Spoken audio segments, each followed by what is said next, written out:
Hi guys, moving on and continuing on with the properties of eigenvalues. We shall go for other property which states that if lambda is an eigenvalue of a square matrix A, then 1 by lambda is the eigenvalue of A inverse.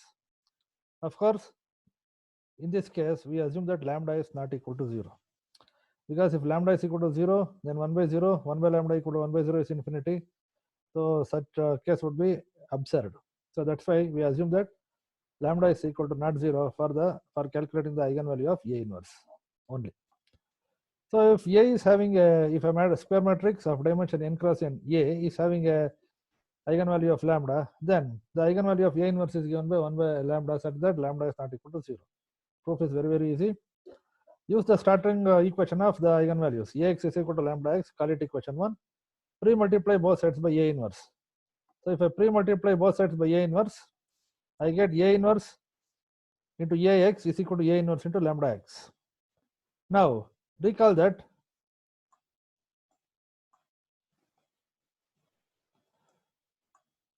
A inverse into A or A into A inverse is a identity matrix.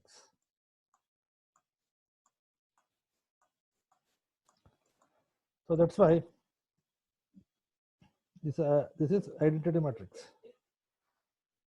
Let me read this properly. Okay, I get identity matrix. So that's why I get A inverse into A or A inverse into A or A into A inverse is equal to I, which is a identity matrix. Okay, so I get Ix is equal to lambda A inverse x. Lambda is a scalar, so I can bring it outside the matrix product. Okay, scalar can be taken inside the matrix product or it can be taken outside the matrix product also. That doesn't affect the matrix product. Now I into x, I have I into x or x into I gives me x only. Any matrix multiplied by a identity matrix results in the same matrix only. So that's why Ix becomes x on the left hand side, which is equal to lambda into A inverse x.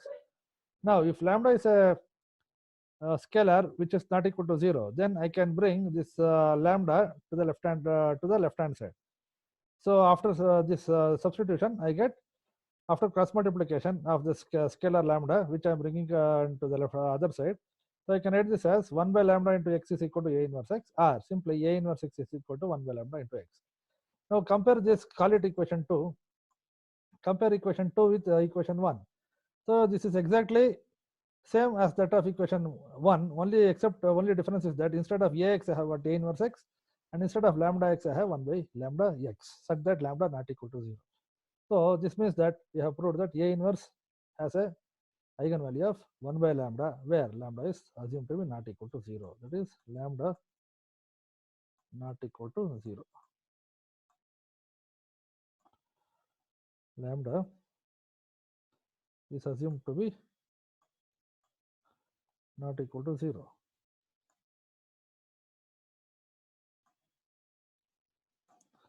Okay, so this is the story for proving the eigenvalue of A inverse to be equal to 1 by lambda, which is where it is assumed that lambda is not equal to 0. Now we shall go for the proof of the next important property. If lambda is an eigenvalue of an orthogonal matrix, then 1 by lambda is also its eigenvalue. Now, how do you define an orthogonal matrix? An orthogonal matrix is defined as a matrix whose inverse is equal to its 1 transpose. A matrix A is said to be orthogonal if its inverse is equal to its 1 transpose. A inverse is equal to A transpose, or A inverse is equal to A dash. T or dash are used for designating the transposes, that we know it. So this has the unique property that that is the unique property of orthogonal matrix is that it has got eigenvalues of lambda as well as 1 by lambda. See the beauty. This orthogonality property and the property of the orthogonal matrix having the eigenvalues of lambda and 1 by lambda are used in digital signal processing and in advanced wireless and digital communication. So how to prove this? Proof is very simple. We make usage of the previous properties of eigenvalues that we have proved. So suppose if lambda is the eigenvalue of a matrix A, then we know that 1 by lambda is the eigenvalue of A inverse. Then since A is orthogonal, we know that A inverse is equal to A transpose. So that's why 1 by lambda, which is the eigenvalue of A inverse, is also the eigenvalue of A transpose, because A inverse is equal to A transpose. But the matrices A and A transpose have the same eigenvalues again. The first property which we proved in the previous videos. Since the matrices A and A transpose have the same eigenvalues, since the determinant of A minus lambda I and determinant of A transpose minus lambda I are one and the same. So this means that 1 by lambda is also the eigenvalue of the orthogonal matrix A, given that lambda is also an eigenvalue of it. So hence 1 by lambda is also the eigenvalue of the orthogonal matrix A, given that lambda is already a eigenvalue of it. So this completes the proof. The heart and soul of this is A inverse is equal to A transpose. A inverse having a eigenvalue of 1 by lambda, but since A inverse is equal to A transpose for an orthogonal matrix, so that's why 1 by lambda is also the eigenvalue of A transpose. But A transpose and A have the same eigenvalue lambda. So that's why 1 by lambda and lambda are both the eigenvalues of orthogonal matrix. See the interconnection. This is realized practically, right? So this completes the proof of this property. Very, very simple one, right? There are much more complicated properties of eigenvalues, but we will not be touching about them. We will be using only what is required from our syllabus point of view, right? So that's why we shall go on to the next property. But these properties are used. These are asked in your Gilbert-Strang also. And these are definite questions in some of them are definite questions for your internal examinations also. Now, if the next property, this is a very, very important property. If lambda 1, lambda 2, etc. up to lambda n are the eigenvalues of a matrix A, now I would like to make this statement. A n cross n square matrix has got n distinct eigenvalues. N cross n matrix having n eigenvalues. So A is a matrix having n eigenvalues designated as lambda 1, lambda 2, etc. up to lambda n. Then, if such is the case, then what would be the eigenvalues of A to the power of m matrix, where m is a positive integer? This theorem gives the answer for that. Then A to the power of m, where m is a positive integer, has got the eigenvalues lambda 1 to the power of m, lambda 2 to the power of m, etc. up to lambda n to the power of m. The proof of this can be done in many different ways. There are around 10 ways to do this. We shall stick on to one of the easiest methods.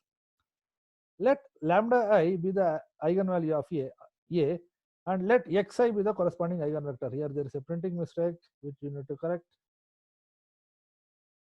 This is not ai, this is lambda I.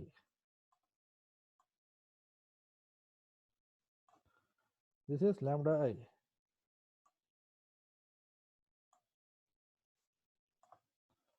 Let me write it correctly.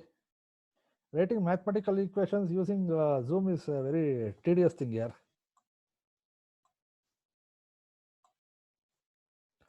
Let lambda I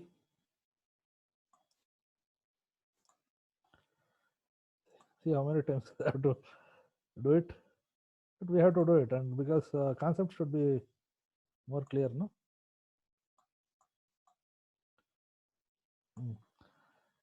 So this should be lambda I. Yes, madam, printing mistake, dirty fellow.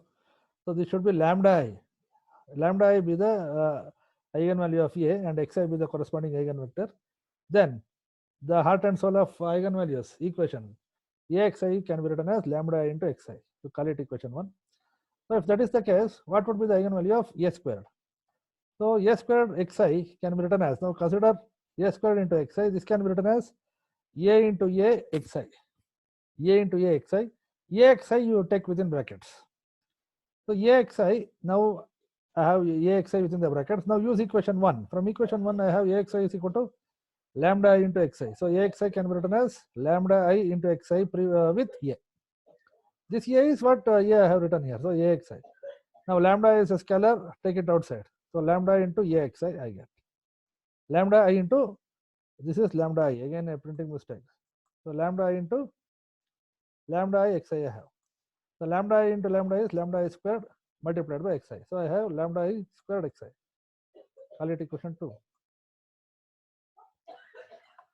So the equation 2 is almost of the same form of equation 1. Only thing is that in equation 1 I had axi is equal to lambda xi, whereas in equation 2 I have a squared xi is equal to lambda a squared into xi. Now what would be about the a cubed xi? So a cubed xi would be equal to lambda I cubed into xi. Similarly, a to the power of 4 xi would be equal to lambda I to the power of 4 into xi, so on and so forth. So in general, generalizing, since it is increasing powers of increasing positive integer powers in a, so I had a squared, a3, a to the power of 4, a to the power of 5, I would be having a to the power of 6, a to the power of 7, etc. till higher powers I shall be having. So generalizing, I can write this as a to the power of m xi is simply given by lambda I to the power of m into xi, which is again call it equation 3, which is of the same form as that of equation 1. Hence, we conclude that lambda I to the power of m is the eigenvalue of a to the power of m, where I is equal to 1 to m. So where for this is for symbol, for I equal to 1 to etc. till n. This is equation 3. So and the corresponding eigenvector is the same xi. So a to the power of m and a, both these matrices share the same eigen vector xi but different eigenvalues. Okay, this completes the proof of this property, very important property, one of the most important properties of eigenvalues. Other things we shall continue in the next lecture. Thank you. See, in some lectures I might have spoken a little bit faster. In some cases I might have slowed down. What you do is you try to when you listen to the lectures, there is a availability of slowing down the audio or video when you are listening. So slow down the video and listen to the important concepts that I would have told around 4 to 5 times. That would make your doubts to be clear. Furthermore, if you have any other doubts, please get back to me. Thank you very much.